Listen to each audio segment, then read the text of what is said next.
أعوذ بالله من الشيطان الرجيم. بسم الله الرحمن الرحيم. نحمده ونصلي ونسلم على رسوله الكريم. أما بعد فأعوذ بالله من الشيطان الرجيم. بسم الله الرحمن الرحيم. يا أيها الذين آمنوا كتب عليكم الصيام كما كتب على الذين من قبلكم لعلكم تتقون.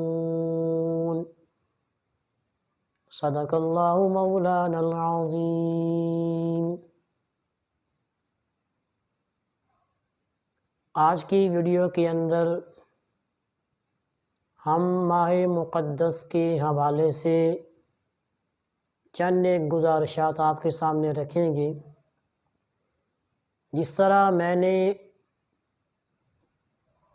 اس سے پہلی ویڈیو کے اندر آپ سے اس چیز کا اظہار کیا تھا کہ انشاءاللہ اب چند دن آنے والے ماہ مبارک کے متعلق گفتگو ہوگی، تو اسی تسلسل کو آگے چلاتے ہوئے آج کی ویڈیو کے اندر ہم رمضان کی وجہ تسمیہ اور کوشش کریں گے کہ اس کے جو نام ہیں رمضان کے کچھ مشہور نام ان کو بھی آپ کے سامنے رکھیں.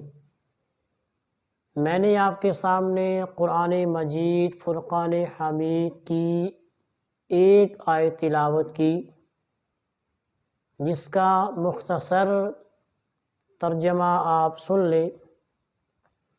یا ایہا الذین آمنوا، اے وہ لوگو جو ایمان لائے، کتب علیکم الصیام، تم پر روزے فرض کر دیے گئے، کما کتب علی الذین من قبلکم، جیسا کہ تم سے پہلوں پر فرض کر دیے گئے تھے، لعلکم تتقون، تاکہ تم متقی بن جاؤ، تم پرہیزگار بن جاؤ، تم نیک بن جاؤ.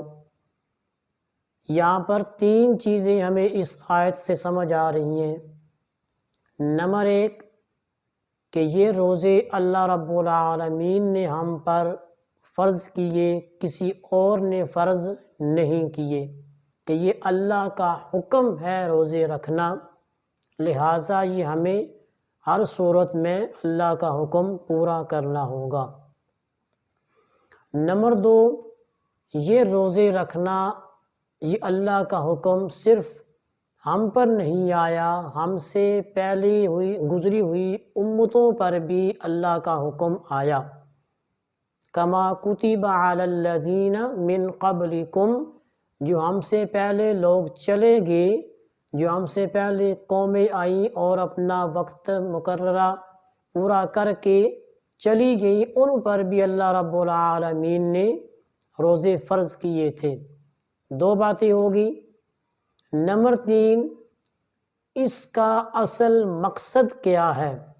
کیا روزے رکھنے کا مقصد یہ ہے کہ ہم بھوکے رہیں، ہم پیاسے رہیں؟ کیا روزے رکھنے کا مقصد یہ ہے کہ ہم روزہ رکھ کر دنیا کو چھوڑ دیں، کچھ بھی نہ کریں؟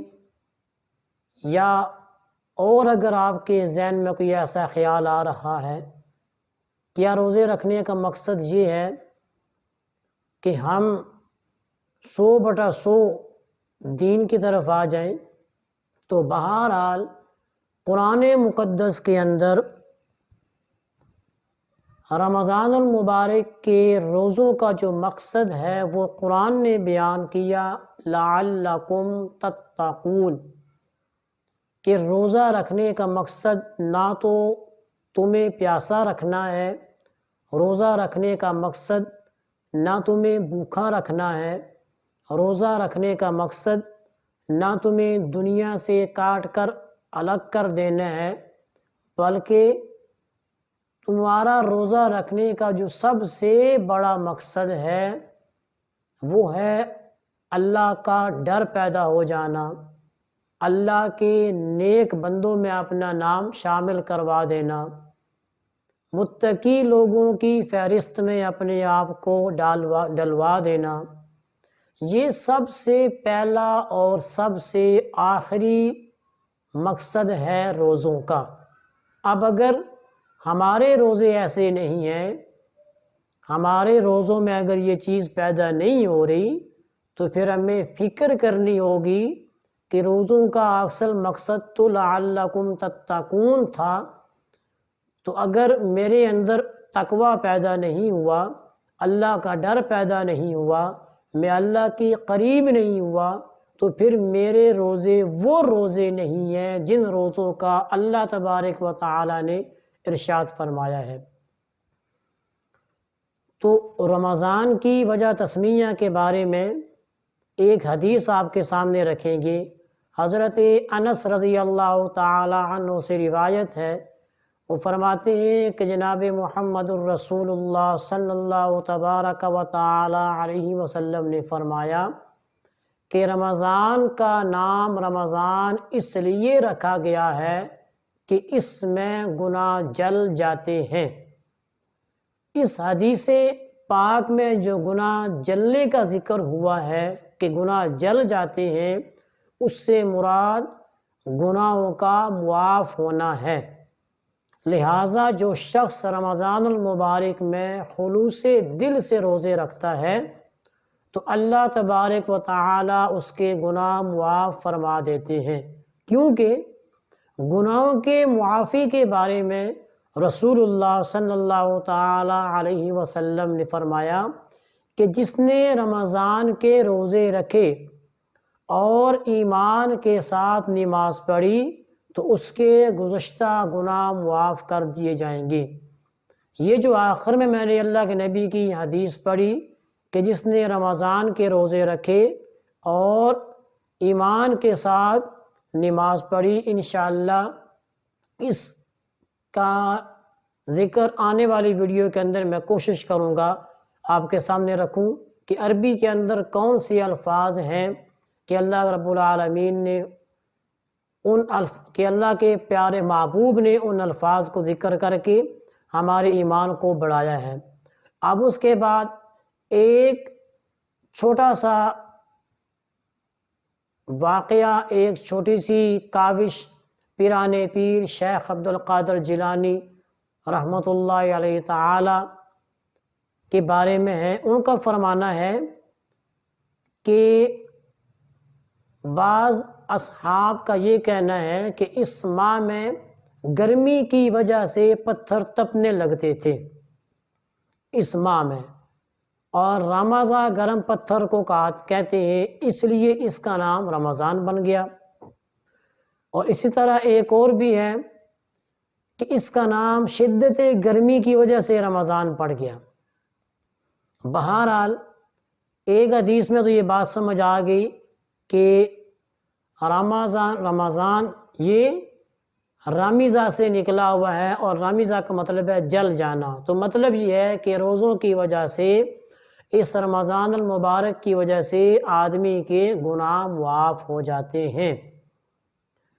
اور اس میں علامہ زمخشری رحمہ اللہ کے قول کے مطابق یہ نام اس وجہ سے رکھا گیا کہ اس مہینے میں قدیم زمانے سے روزے کی عبادت کا کام سر انجام دیا جا رہا ہے، اور روزوں میں بھوک پیاس کی شدت کے باعث اس مہینے کا نام رمضان پڑ گیا۔ اب علامہ فقری رحمہ اللہ، جن کی کتاب سے ہم آپ کو یہ چیز بتا رہے ہیں، ان کے مطابق ان کی رائے دو باتوں کو سامنے رکھتی ہے، اور انہوں نے اپنی ان باتوں کا آپ کے سامنے رکھا کہ 2 وجہ سے رمضان کو رمضان کہا جا سکتا ہے یا کہا جا رہا ہے، یہ ان کی اپنی رائے ہے۔ نمبر 1 کہ اس میں نفس کو تکلیف پہنچتی ہے، ایسے ہی ہوتا ہے، بھوک لگتی ہے، جی تو کرتا ہے کھائیں، لیکن ایک تو اللہ رب العالمین کا ڈر ہوتا ہے کہ اللہ رب العالمین کا حکم ہے کہ نہیں کھانا، جو مدت ہے اس تک نہیں کھانا۔ اسی طرح نفس کو تکلیف ملتی ہے کہ پیاس لگی ہے، پانی پی لوں، بساؤ کا دل میں خیال آتا ہے، کوئی نہیں دیکھ رہا پانی پی لوں، مگر فوراً یہ خیال آتا ہے اللہ کی ذات تو دیکھ رہی ہے۔ تو اس میں ایک چیز تو یہ ہے کہ ہم اپنے نفس کو تکلیف پہنچاتے ہیں، اور شدت تکلیف کے باعث، یعنی جب ہمارے دل کو تکلیف ہوتی ہے، ہمارے نفس کو تکلیف ہوتی ہے بھوک کی وجہ سے، پیاس کی وجہ سے، تو پھر وہ اللہ کی طرف راجع ہوتا ہے، وہ اللہ کی طرف رجوع کرتا ہے، اللہ کی طرف لوٹتا ہے۔ تو اس وجہ سے جب وہ گناہوں سے پلٹ کر اپنے آپ کو اللہ کی طرف موڑتا ہے، اللہ کی طرف رجوع کرتا ہے، تو اس کے بدلے اس کے گناہ معاف ہوتے ہیں اور نیکیوں میں اضافہ ہوتا ہے اور درجات میں بلندی کا سبب ہوتا ہے۔ اور دوسری وجہ یہ ہے کہ یہ رامیزہ سے مشترک ہے، جو پہلے میں نے بتا دیا ہے، جس کا مطلب ہے جل جانا، اور جب چیز جل جاتی ہے تو وہ اپنی اصل کی طرف لوٹ آتی ہے۔ جیسے مثال کے طور پر یہ جو اینٹیں بناتے ہیں، گارے کی اینٹ ہوتی ہے، اور یہ بالکل پہلے کچی ہوتی ہے، اب اگر اس کو آگ میں نہ ڈالا جائے، یہ اگر نہ جلے تو یہ اتنی مضبوط نہ بنے کہ پھر یہ عمارت کی شکل میں آئے۔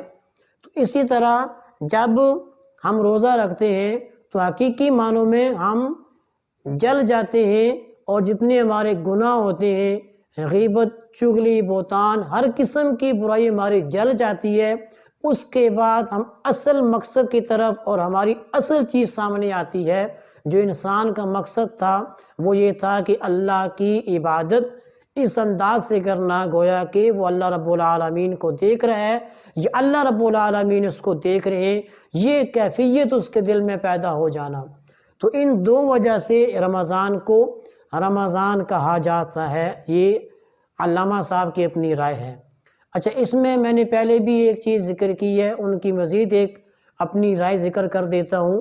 پیران پیر شیخ عبدالقادر جیلانی رحمۃ اللہ تعالی رمضان کے جو الفاظ ہیں، را، میم، ضاد، الف اور نون، ان 5 حرفوں کی حکمت کو بیان کرتے ہیں۔